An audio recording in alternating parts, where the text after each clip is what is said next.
welcome to Promoted, the podcast which helps people get promoted and be great when you get there.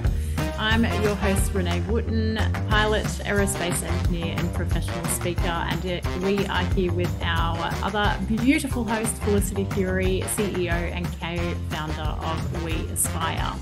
On today's episode, we're going to be talking through how to stand out for an opportunity. But to kick off, I do want to just acknowledge that we are on Burragum lands today. I'm calling in from Toowoomba. And Felicity, whereabouts are you calling in from? Wanya, Renee, which is hello and welcome in Gubby Gubby language. I'm on the beautiful Sunshine Coast, and I want to acknowledge and thank all the people for making this land so beautiful and helping us enjoy this amazing place that is the Sunshine Coast. Phenomenal. Now, Felicity, I've known you for quite some time now, and for me, you've always been someone that stands out. And I guess when we think about how do we stand out for opportunities, it's something that we've probably both built skills in how to do over the years. When we're thinking about what opportunities they might be, it could be you're going for a new job. It might be that you're applying for an award or a scholarship or just looking to get an opportunity that's available. It could be anything. Felicity, how do you work through these opportunities and try to stand out for taking on opportunities that do come up in your life? In the beginning, I have to say I was useless at standing out, and my strategy, which I would not recommend, was trying to fit in basically. So when I did engineering, I know I'm not the top of the class when it comes to maths and physics, but I thought to be a good engineer, you had to be top in those things. And I actually didn't get the best marks at uni. I failed things. I dropped subjects. I had a bit of a messy, CV when it came to my academic performance. And it's surprising that I got even offered grad jobs at the time. But yeah, my approach was not what I'd recommend, which was trying to be like everyone else or be the person I thought I should be. And it took me a while personally to figure out what my strengths were and what my skills were, the things that I'm naturally good at, but also what are those things that I enjoy. So very early in my career, I tried to quote unquote stand out by doing what I thought I should do, which absolutely is not the right approach. So it took some time to learn about myself. So it was through things like volunteering or putting my hand up and volunteering for projects that I started to discover these skills that were a little bit different. And it has taken me a while to actually acknowledge that I am not what I think I should do, but those skills like communication or project management or leadership might not be things that everybody has. I've definitely learned to embrace them. And I think the key difference as well is not just learning what you're good at, but actually communicating it in a way that creates value. So thinking about, okay, I'm someone who can communicate. Actually, that's really helpful for in the engineering context when I can translate between, say, a community person in the local community to then a local councillor or to a designer, and you've got to be able to communicate ideas with all these different stakeholders. So that's where it could add value for someone else. So I've flipped it and gone, actually embrace what makes you unique and what makes you different. And if that can help someone, then that's great. And it's also not going to help everyone. Not everyone is going to want something like me on their project or in their organization, which is also completely fine. How have you approached it, Renee? I would say that I've been quite pragmatic in the way that I like to stand out. So if I have my eyes on a prize, an opportunity, I normally, before submitting an application, will try and speak to people that have either had that opportunity or have worked in the field. A couple of years ago, I applied for the Superstars of STEM program, and you were the one that actually introduced me to that entire program. You're an alumni of that program as well. And for you, it was fantastic to be able to speak to you about that program, to understand what does it actually give me? What are the skills that I'm going to get out of that program? Why would I apply for it? What visibility did it give you? And who have you met in the program to elevate yourself or just learn more about the pathway that you're on? So I've always been quite pragmatic in trying to get as much information as possible before applying. And in saying that, I think actually having references that have either participated in a program before or gone off and done something similar, having them to not only speak to, but then also to back your profile or your application up is always phenomenal too. As much as we try to take your network out of the opportunities that you gain access to, it's a huge part of the way that things work is once you start climbing a certain ladder, you're meeting more people in that particular stream, and then that leads to more and more opportunities. And everybody does have significantly diverse experience. So whilst you may have that chapter or opportunity in common, that might lead to something more. So it's quite easy to build that network to then be able to find more opportunities and stand out in different ways. But yeah, coming back to that pragmatic approach, it's really trying to identify who's done what you're trying to do, what advice do they have for you, can you use them as a referee? And then I think you really have to be quite true to yourself. So whilst it's very easy to write on paper what people want to hear, you've got to be able to back that up. So how are you emulating the message that you're trying to have heard? What have you done to actually back up that message? And is it on brand? Is it something you're actually authentically doing? Is it something that you're authentically conveying, or is it really part of your character? So making sure that you're not falsely advertising, that you're chasing the things that are really in line with where you're trying to go. And equally, over my time, I've absolutely been knocked back for opportunities that I've tried to stand out for. But what I found more times than not is I was curious about that, but I wasn't really truly passionate about that if I didn't get that opportunity. Or every now and again, you might get an opportunity that you didn't think would be for you, but actually it's led to you honing more skills that you did want to progress and grow in as well. It's quite interesting, I suppose. I'm reflecting on, is it a good or a bad thing if you can't actually get the things that you want, but to be as prepared as possible to stand out for those opportunities. Going in prepared is the most important thing. Totally. And I'm so glad you mentioned the awards piece, and that also the getting rejected too, because I've applied for so many jobs, awards, etc., got rejected from lots of them as well. And I often think it can come down to, even if it is for, say, an award, and I've been a judge on awards as well, you think about the kind of cohort. So say if you've got multiple people who are applying for an award, you might not want one of the same type of person who is a recipient. You might want a mix, or you might want some diversity or different disciplines, say, of engineering in there.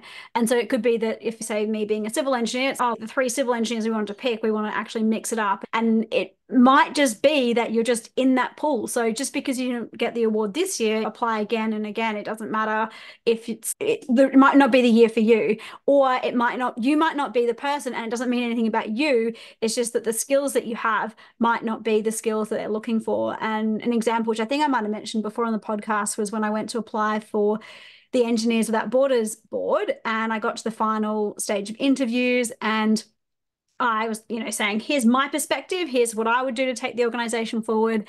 And I didn't get it. They said the person they picked was someone who had more government relationships, and I think it was more media, something along those lines. And I went, you know what? I have no intention of going and developing myself in government relations. That's completely fine. I can see why you didn't pick me, because you're the strategic piece of the organization is going towards that side of things.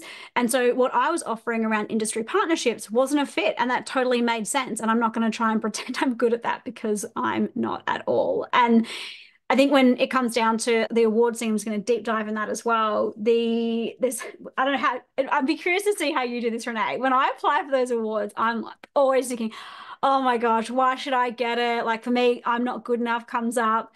But I actually sit down and go, okay, if I was this like arrogant, really up myself, like thought I was like the stuff, I'm not going to swear, the stuff, how would I write about myself? And I'd be like, I'm bloody amazing, blah, blah, blah. Which I feel so ridiculous talking about. But I go, if I'm really serious about getting this, that's the kind of mindset it's going to take to write this award application. And I feel so ridiculous every time I do it, but it totally works. Have you got any strategies like that, Renee? Or what's the mindset when you have written some of those applications? Yeah, absolutely. It's so funny you mentioned that. So the 7 News Young Achiever Awards semi-finalists have just been announced, and I was gratefully nominated in 2 categories this year. Wow, I didn't know that. That's so cool. Congratulations. Oh, thanks so much. Yeah. So same sort of thing. I got this email from one of the members of the 7 News panel, and they're like, congratulations, Renee, you've been nominated. I've filled in your nomination form as much as I can, but I would love for you to jump in there and actually bolster it up and add anything that's relevant to your application. that I've missed. And I was like, oh, okay, no worries. And then I jump into it and I'm like, oh my God, this is so cringe. It's like, Yeah.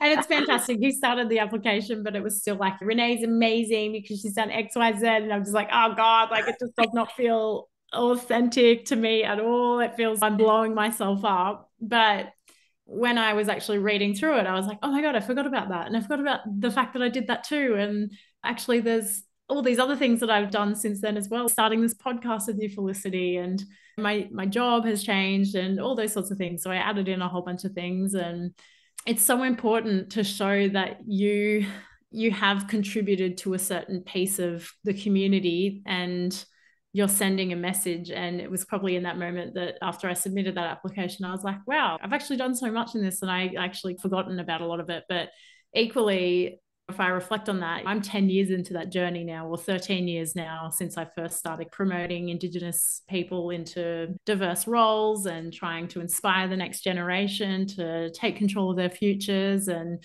to represent women in STEM and try and seek out more women to kind of take on and pipeline them into education and jobs. So what I would say is don't be discouraged if you don't have that much to contribute. But what I would say is, even if you don't get it that first year, apply every year for the opportunities that you want, because eventually you'll get noticed. And whilst it feels uncomfortable to speak highly of yourself, as you said, that's what people need to know in order to assess you against everybody else, right? And we do have tall poppy syndrome in Australia. We hate talking ourselves up. I feel like Americans are incredible at it and it comes very authentic to them most of the time.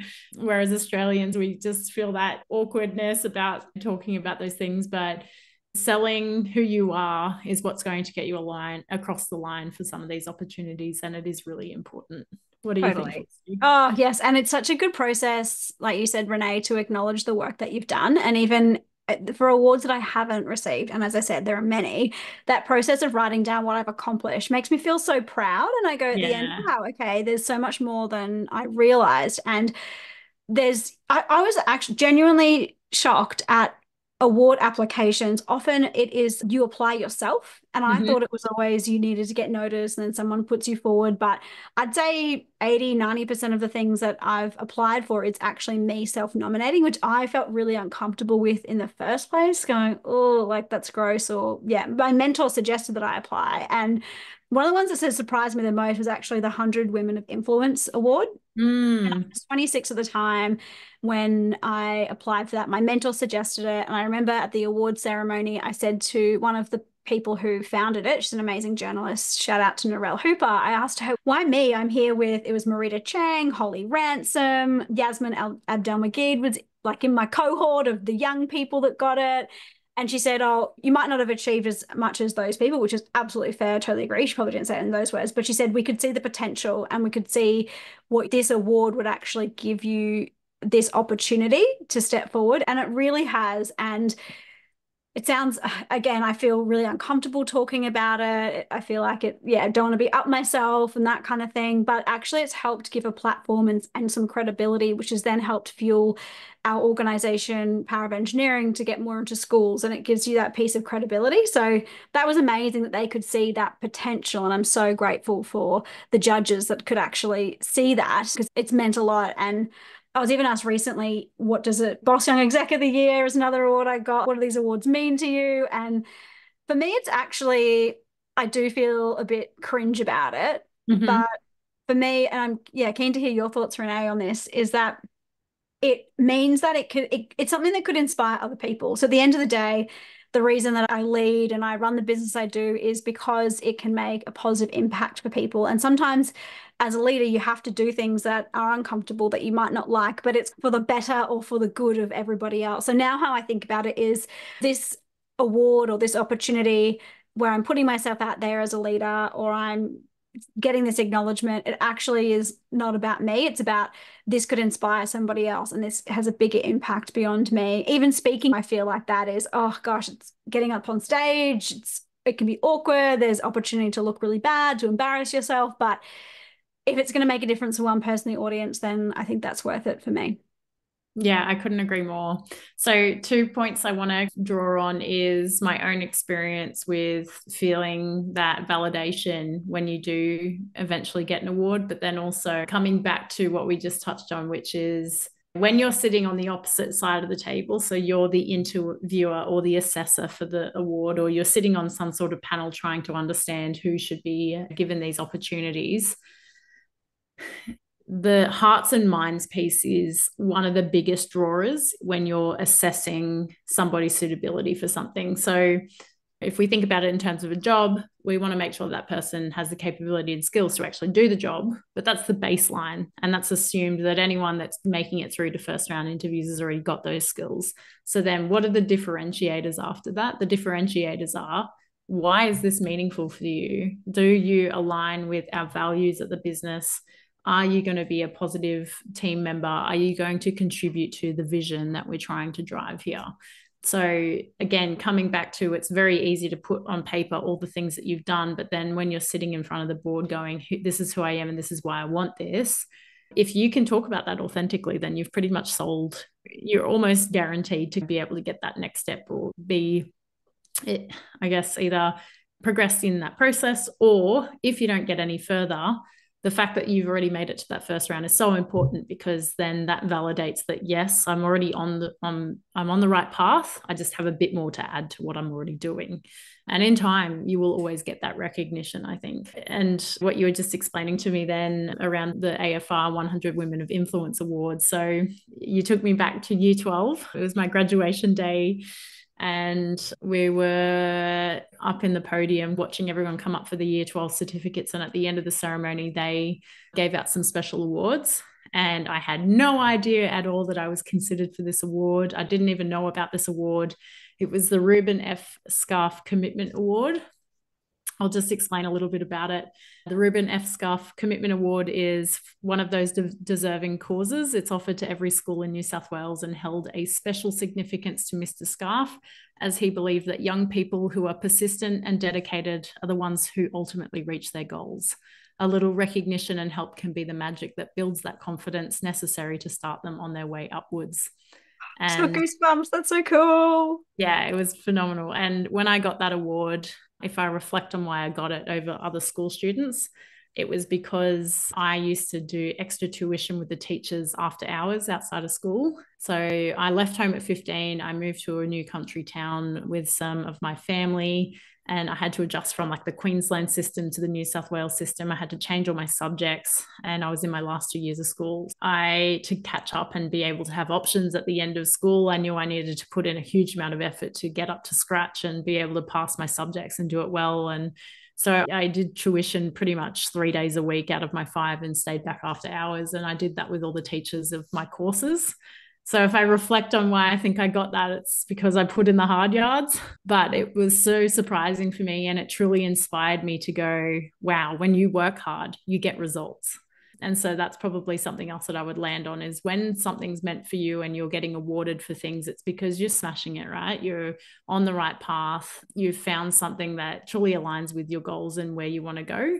And when you're getting that validation to keep going, it acts as a motivator and really helps you keep propelling forward, and really, yeah, it does validate that you're doing the things that really align with the path that you want to take. And then when you're starting on that path, whilst it might be harder initially to get that validation to win those awards, yeah, don't forget that we all started on that track, and it does take time. But if you're doing the things that you love, then you're guaranteed that will happen for you eventually. That's so cool. I never knew that about you, Renee. I love this podcast. I'm learning things about you. We've known each other for nearly 10 years. This is awesome. And yeah, what a cool opportunity. And I can clearly see the dedication has continued from that award. And yeah, it's interesting who's watching, I think. And a lot of the advice I've been given from very senior leaders has been it's rare that people actually have an idea and go take action. And to your point around following your passion, that's something that I didn't go start power of engineering or want to get more girls or young people interested in engineering and STEM because I wanted to get an award. It was because I was genuinely wanting to make a difference. And I think having that purpose really, and that drive and motivation,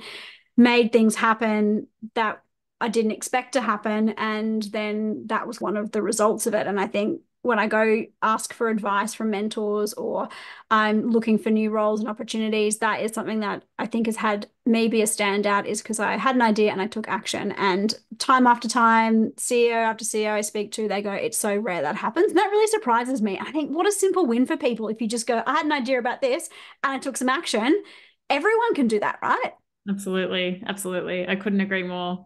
So, to wrap up on this piece, I think you will be recognized and awarded when you're following your passion and you're actively contributing to the things that really matter to you. You will stand out innately and organically as a result of that. But if you do want to be considered for things and you really don't know where to start, seek out help, ask questions, and keep trying. Don't give up if you're knocked back the first time.